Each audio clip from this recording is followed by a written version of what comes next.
rồi cùng đến lúc buồn. Thì anh phải đứng dậy thôi, nhật ký cất đi rồi, thôi nói ra làm gì lại càng thêm đau.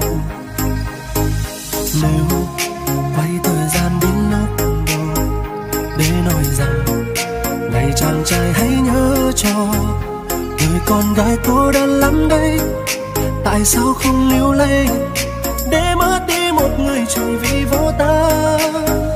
Có những điều mà anh muốn nói không kịp đâu đã qua muộn rồi, có những điều mà anh từng ngỏ lơ lại là ước mơ bao người.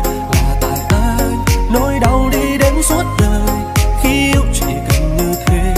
Chia tay có khi làm mình lớn lên, mỗi khi buồn thì em cứ khóc, khóc thật to mỗi anh nghe thôi.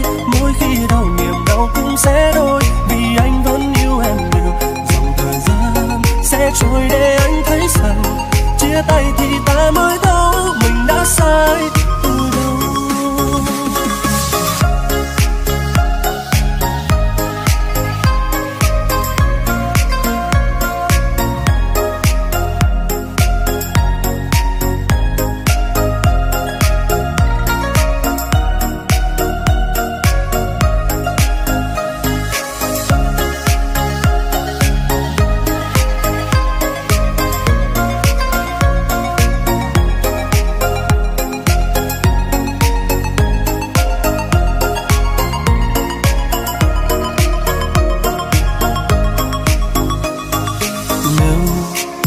Thời gian đến lúc đầu để nói rằng này chàng trai hãy nhớ cho người con gái yếu đuối lắm đấy, tại sao không níu lấy để mất đi một người chỉ vì vô tâm.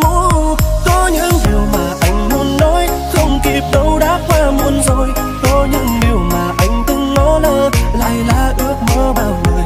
Là tại anh nỗi đau đi đến suốt đời, khi yêu chỉ cần như thế.